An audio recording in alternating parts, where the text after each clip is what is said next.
बज़ाहिर इराक बड़ा तकड़ा था लेकिन बच नहीं सका, लिबिया बड़ा तकड़ा था, बच नहीं सका, लेकिन नॉर्थ कोरिया की तरफ अमेरिका नहीं जाता बिकॉज उसके पास भी वेपन्स मौजूद हैं। प्रेसिडेंट ट्रंप ने कहा था कि मैं अमेरिका को ग्रेट दोबारा बनाऊंगा और वो लोगों को दिखाना चाहते हैं कि देखें अमेरिका एक पावरफुल नेशन के तौर पे उभर रहा है। इसलिए उन्होंने कल मुदोरो को न्यूयॉर्क की गलियों में भी फिराया है। ममदानी साहब जो अभी मेयर इलेक्ट हुए हैं उन्होंने बड़ा शदीद इसके ऊपर क्रिटिसाइज किया है, उन्हें अनलॉफुल करार दिया है। निकोलस मोदोरो प्रेसिडेंट ऑफ वेनेजुएला की इस ऑपरेशन के पीछे इजराइल है।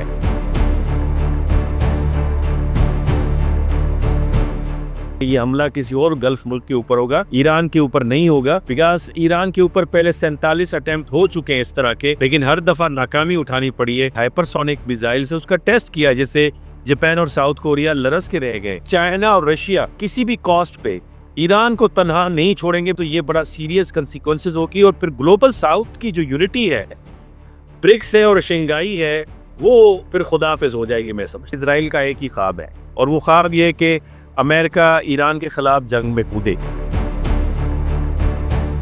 कई रिपोर्ट्स आ गई है रफाल के हवाले से और उसका अंदर जो नस्ब वेपन सिस्टम था वो तो वहां पे मौजूद था और उसके बावजूद उनके 4 रफाल गिर गए। रफाल से ज्यादा उनके पास बेहतरीन तैयारा कौन सा है, वो हेलीकॉप्टर्स के साथ आएंगे। परवीन साइनी जो कि डिफेंस एनालिस्ट भारत के, वो कहते हैं कि 3 लैंड मासेस में यानी सेंट्रल एशिया, वेस्ट एशिया और साउथ एशिया अगर कोई पिवोट है तो that is Pakistan. Israeli network हमने यहाँ पे पकड़ा है गवादर के अंदर। 12 दिनों की जंग में जो मोसाहद और रा का जो गठजोड़ था उससे बड़ा नुकसान पहुंचाया। मोदी साहब की 36 इंच की छाती तो होगी लेकिन इतना वो डेयर नहीं कर सकते कि पाकिस्तान में दाखिल हो जाएं। सऊदी अरब तो $25 बिलियन की इन्वेस्टमेंट पाकिस्तान में करने जा रहा है। ये आज की मैं आपको खबर दे रहा हूँ। पाकिस्तान के पास जोरे बाजू भी है, स्ट्रेटेजिक वेपन्स भी है और इस्लामी नजरिया भी है। यही वजह है कि जो हिंदुत्व के पंडित हैं वो भारत के पार्लियामेंट में खड़े होकर इस बात का इजहार करते हैं कि अगर अखंड भारत के खिलाफ कोई आवाज, कोई शख्सियत तकड़े किस्म की खड़ी है तो वो फील्ड मार्शल सैयद आसिम मुनीर साहब हैं। प्रोफेसर गाओ जो चाइना के मशहूर प्रोफेसर हैं वो फख्र करते हैं पाकिस्तान के साथ ताल्लुकात के हवाले से और प्रेसिडेंट ट्रंप भी आए दिन तारीफें करते हैं फील्ड मार्शल सैयद आसिम मुनीर की और पाकिस्तान की लीडरशिप की। तो पाकिस्तान की जो बढ़ती हुई अहमियत है मीना रीजन में, it is all because of the military diplomacy. अगर ट्रंप भी तारीफ करते हैं, चाइना भी और रशिया भी और बाकी ममालिक भी, तो it is all because of our military diplomacy और उसको कंडक्ट कर रहे हैं फील्ड मार्शल सैयद आसिम मुनीर साहब। बिस्मिल्लाहिर्रहमानिर्रहीम, अस्सलाम वालेकुम नाज़रीन। अनफोल्ड पाकिस्तान में आप सबको खुशामदीद कहते हैं। वेनेजुएला पर हमले के बाद और वहाँ पर रिजीम चेंज के बाद पाकिस्तान पर हमले की बातें की जा रही है। ईरान के अंदर भी रिजीम चेंज की बातें की जा रही है, ईरान के ऊपर हमले की बातें की जा रही है। ईरान के अंदर जो प्रोटेस्ट्स हैं वो शिद्दत इख्तियार कर चुके हैं। इन तमाम तर अहम डेवलपमेंट्स पर बात करने के लिए आज हमारे साथ माहिर बैनुल अक़वामी उमूर डॉक्टर मुनव्वर हुसैन मौजूद है। अस्सलाम वालेकुम सर। वालेकुम अस्सलाम, thank you Javed Jawad. Sir कैसे हैं आप? अल्हम्दुलिल्लाह, बहुत शुक्रिया। अच्छा सर, वेनेजुएला के अंदर हम देखते हैं कि रिजीम चेंज होता है, वहाँ पर आते हैं, सदारती महल से सदर को उठा लिया जाता है, लेकिन डिस्पाइट ऑफ दैट कोई रेजिस्टेंस क्यों नहीं शो की जाती? देखिए रेजिस्टेंस, अब वेनेजुएला एक छोटा मुल्क है, पहली बात। दूसरी बात, उनकी जो मिलिट्री फोर्स है उसका कोई मुकाबला ही नहीं है अमेरिकन मिलिट्री फोर्स के साथ। तकरीबन सवा सवा लाख के करीब उनकी फोर्सेस हैं जिसमें नेवी भी है, एयरफोर्स भी है और ज़मीनी फोर्स भी है। वो इनफैक्ट मुकाबला नहीं कर सकते थे।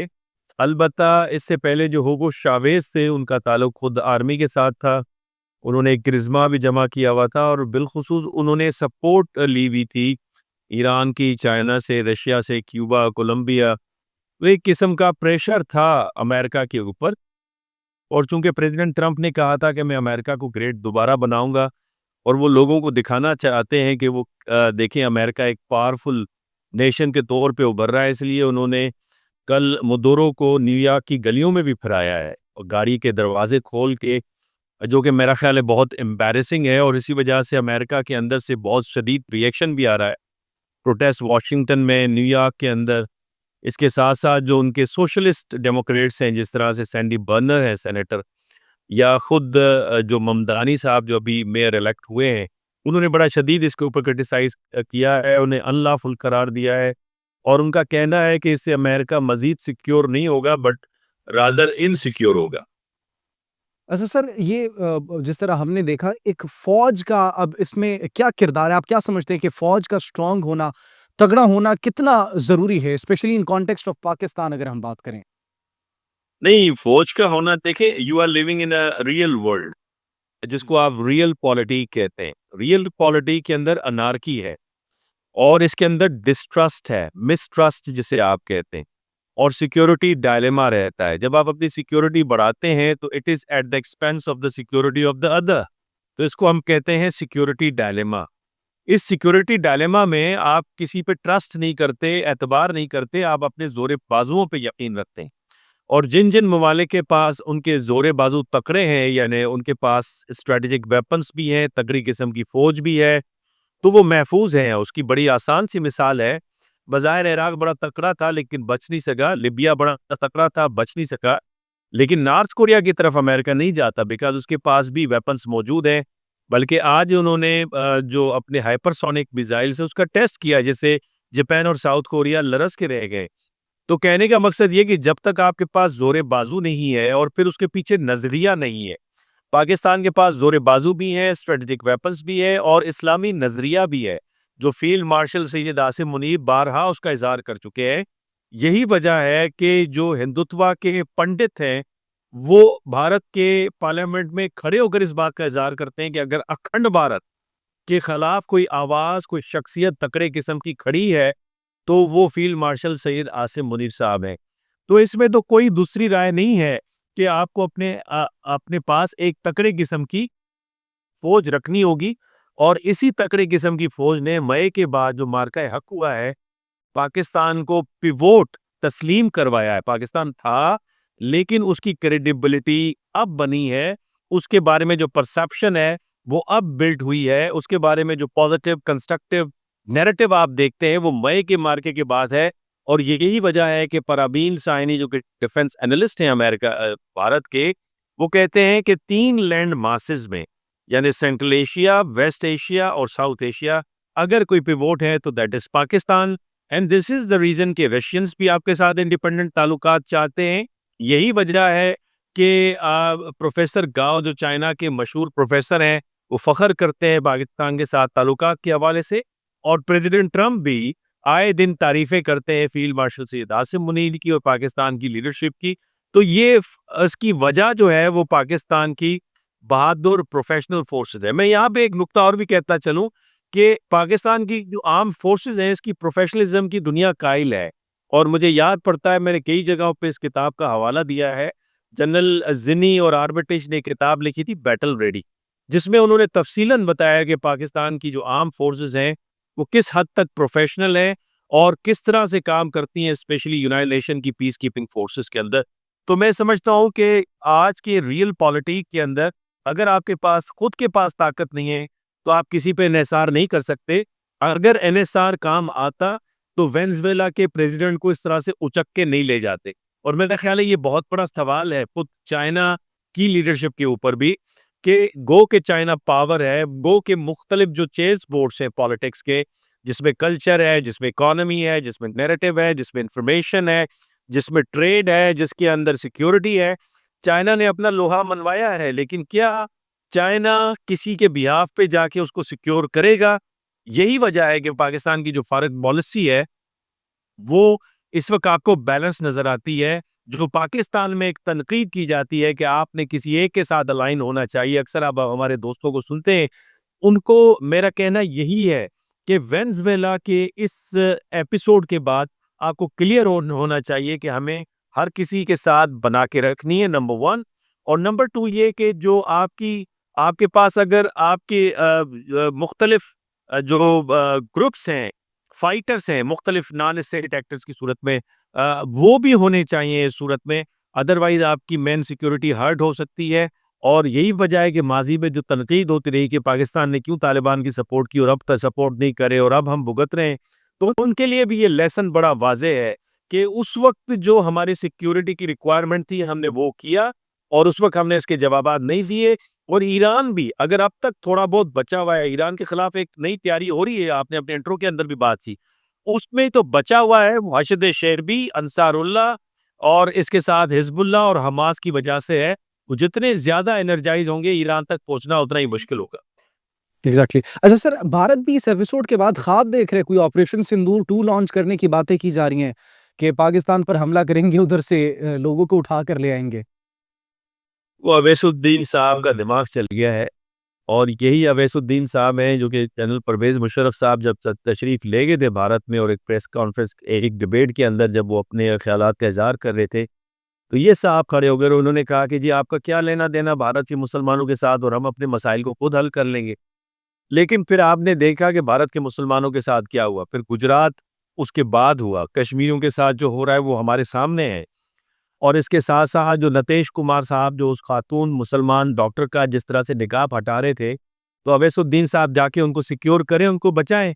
अब ये जिस तरह की बकवास कर रहे हैं, मैं इनको समझ नहीं आती कि मोदी साहब की 36 इंच की छाती तो होगी, लेकिन इतना वो डेयर नहीं कर सकते कि पाकिस्तान में दाखिल हो जाएँ।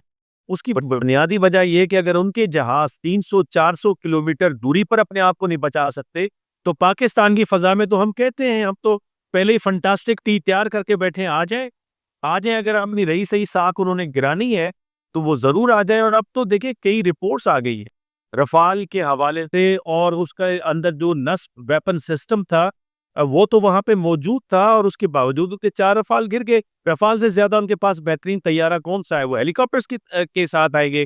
क्या उनकी साइबर सिक्योरिटी इतनी स्ट्रॉन्ग है? क्या उन सैटेलाइट सिस्टम के साथ और सेंसर्स और प्लेटफ़ॉर्म्स के साथ वो इतने ज़्यादा कनेक्टेड हैं जिस तरह अमेरिकन्स कनेक्टेड हैं, जिस तरह से वेनेज़ुएला में वो दाखिल हुए हैं, उसकी बुनियादी वजह उनकी महारत और सुपीरियॉरिटी ऑफ देयर टेक्नोलॉजी है, जहाँ पे उन्होंने उनके सिस्टम को जैम किया। ये नहीं कि अंदर के सिर्फ लोग शामिल होंगे but at the same time उन्होंने पूरा उनके सिस्टम को जैम कर दिया होगा, इसलिए वो सिस्टम रिस्पॉन्ड नहीं कर पाया।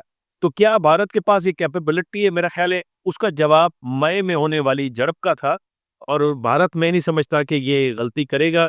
अवैसुद्दीन साहब छोड़ते ज़्यादा हैं, छोड़ने दीजिए। कुछ दिनों में इनकी अक्ल भी ठिकाने आ जाएगी जब यही हिंदुत्व के गूंज जो हैं, इनके घर में घुस के इनको भी सबक सिखा देंगे। सर, ईरान की आपने बात की थी। ईरान के अंदर बड़े पुरतशद्दुद मुज़ाहिरे ये पोर्ट्रे किए जा रहे हैं मग़रिब की जानिब से कि वहाँ पर मुज़ाहिरों में जो है वो शिद्दत आ चुकी है। तो उन मुज़ाहिरों के पीछे वजूहात क्या हैं? कहीं से उनके ताने-बाने हमें भी जुड़ते हुए दिखाई दे रहे थे। देखिए, ये सारा कुछ इज़राइल का किया धरा है और इस पे खुद अमेरिकन जो स्ट्रैटेजिक थिंकर्स हैं चाहे जेफरी सैक्स को सुने, जॉन मीरशाइमर को सुने, कर्नल डगलस को सुने इसके अलावा जो उनके कार्ल टकरसन जो अमेरिका में प्रेसिडेंट ट्रंप के बहुत बड़े हिमायती उनकी कैंपेन चलाने में सर-ए-फ़हरिस्त हमें सामने नज़र आए। उन सब का एक ही कहना है कि इज़राइल का एक ही ख्वाब है और वो ख्वाब ये है कि अमेरिका ईरान के खिलाफ जंग में कूदे। लास्ट टाइम भी जो अमेरिका ने स्ट्रैटेजिक जो स्ट्राइक्स किए थे ईरान के अंदर और पाकिस्तान ने मीडिएशन का रोल अदा किया और उसकी वजह से ये बला टल गई थी। अब भी मेरा ख्याल है ये गलती होगी और बाय द वे जो वाइस प्रेसिडेंट हैं वेनेज़ुएला की उनका जो ताज़ा बयान आया है उस बयान के मुताबिक वो ये समझती है कि निकोलस मोदोरो प्रेसिडेंट ऑफ वेनेज़ुएला की इस ऑपरेशन के पीछे इज़राइल है और यही वजह है कि उनकी जो एक और नोबेल लॉरिएट खातून है जिसको इंस्टॉल किया करना चाहता है अमेरिका, उन्होंने तो पहले दिन ही कहा कि जेरूशलम वो एम्बेसी को ले जाएगी। तो जिस तरह से इराक पे हमला हुआ 2003 में वेपन्स ऑफ मास डिस्ट्रक्शन का बता के इजरायलियों ने ड्रैग किया अमेरिका को, जिससे अमेरिका की जग हसाई भी हुई और $3 ट्रिलियन के करीब-करीब उनको नुकसान उठाना पड़ा, खर्चा करना पड़ा। उसकी इकोनॉमी अंडर बर्डन है, इस वक़्त $38 ट्रिलियन का कर्ज़ा अमेरिका के ऊपर है। तो मेरा ख़्याल है कि ये दोबारा अगर ब्लंडर करेंगे तो बड़ा सीरियस होगा। इसमें C-174 जो ट्रांसपोर्टर्स हैं, KC-135 जो उनके प्लान्स हैं वो इस वक़्त यूरोप में जमा होना शुरू हो गए। अब ऐन मुमकिन है कि ईरान दिखा के हमला किसी और के ऊपर करें। हमारे कुछ दोस्तों का ये ख़्याल है कि ये हमला किसी और गल्फ़ मुल्क के ऊपर होगा, ईरान के ऊपर नहीं होगा। बिकॉज़ ईरान के ऊपर पहले 47 अटेम्प्ट हो चुके हैं इस तरह के, लेकिन हर दफ़ा नाकामी उठानी पड़ी है। अच्छा सर, अगर इज़राइल ईरान पर हमला करता है या फिर अमेरिका के थ्रू करवाते तो ईरान प्रिपेयर्ड है? ये देखें पावर का जो रियल टेस्ट होता है वो वॉर होती है। उससे पहले तो हर कोई दावा करता है। आपको याद होगा सद्दाम हुसैन ने भी बड़े दावे किए थे। उन्होंने कहा कि इराक जो है वो कोई आम छोटा-मोटा मुल्क नहीं है और इराक अच्छा सबक सिखा सकेगा। लेकिन फिर हमने देखा कोई ख़ास रेजिस्टेंस नहीं आई। ईरान का मामला थोड़ा-सा मुख्तलिफ है। ईरान के पीछे एक नज़रिया है, नज़रिए के अलावा उनके अंदर जो एलिमेंट ऑफ नेशनलिज़्म है, वो बड़ा इम्पोर्टेंट है।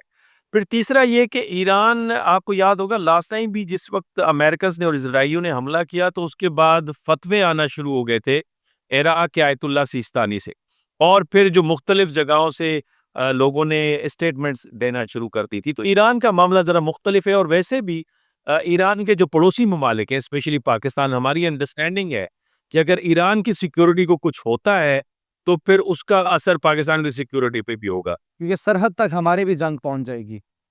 जी, जी, बलूचिस्तान में वो आएँगे और इज़राइली नेटवर्क हमने यहाँ पे पकड़ा है गवादर के अंदर और आपको याद होगा 12 दिनों की जंग में जो मोसाद और रा का जो गठजोड़ था, उसने बड़ा नुकसान पहुँचाया, यही वजह है कि उस नेटवर्क को पकड़ा गया।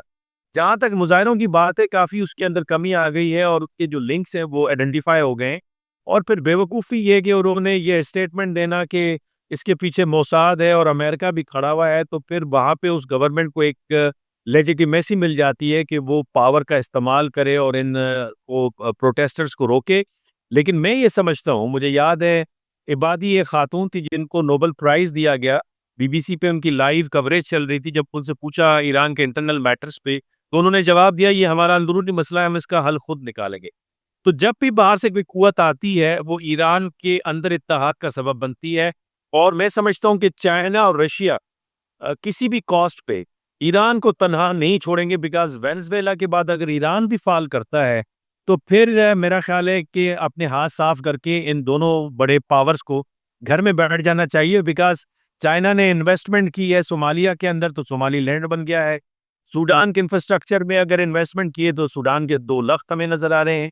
ईरान में $400 बिलियन की 25 साला उन्होंने इन्वेस्टमेंट की बात की है, तो ईरान को धमकियाँ मिल रही हैं। वेनेज़ुएला में तेल के बदले इंफ्रास्ट्रक्चर के अंदर इन्वेस्टमेंट और अपना पूरा जासूसी का जो सिस्टम था जिसे हवावे चलाता है, वो तक दिया और रशिया ने डिफेंस सिस्टम और फाइटर जेट्स दिए।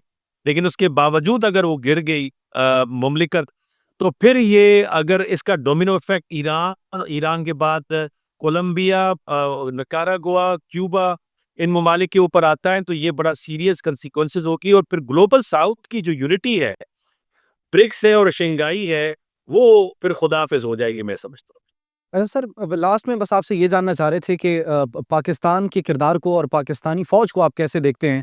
पाकिस्तानी दिफ़ाई ताउन में भी मुकम्मल तौर पर तैयार है, हमारी पार्टनरशिप्स हो रही हैं, एमओयूज़ हो रहे हैं, हम अपने मिसाइल्स भी बना रहे हैं, अपनी टेक्नोलॉजी भी बना रहे हैं, तो दोनों एंड से हमें ख़तरा कहीं न कहीं पर है, हमारी सरहदों के करीब।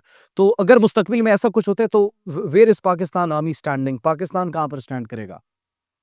देखिए, पाकिस्तान एक बैटल हार्डन फ़ोर्स है, एक रोबस्ट मिडल रेंज पावर है और वो हमने बारहा साबित किया है मुख्तलिफ मवाक़े के ऊपर।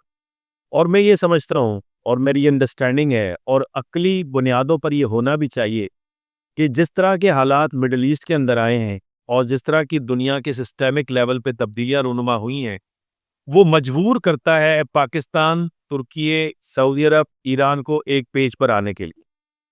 और यकीन जानिए कि जो सऊदी अरब की कामयाबियाँ 1-2 दिन पहले हुई हैं, उसके पीछे भी पाकिस्तान था। फ़ील्ड मार्शल के साथ वो जो मुआहिदा हुआ था पाकिस्तान के साथ दिफ़ाई मुआहिदा और फ़ील्ड मार्शल का भी सर बड़ा एक इम्पोर्टेंट रोल इसमें हमें नज़र आ रहा है। नहीं, बिल्कुल, ये तो मिलिट्री डिप्लोमेसी ने तो काम किया है ना, काश इसके अंदर जो आपकी कल्चरल डिप्लोमेसी थी, पॉलिटिकल डिप्लोमेसी थी, वो भी उसी तरह से उसी पेस के साथ चलती। अब तक जो है मिलिट्री डिप्लोमेसी के नतीजे में ही तकरीबन $10 बिलियन के तो कॉन्ट्रैक्ट्स आपने ले लिए हैं, चाहे वो लिबिया के साथ हो।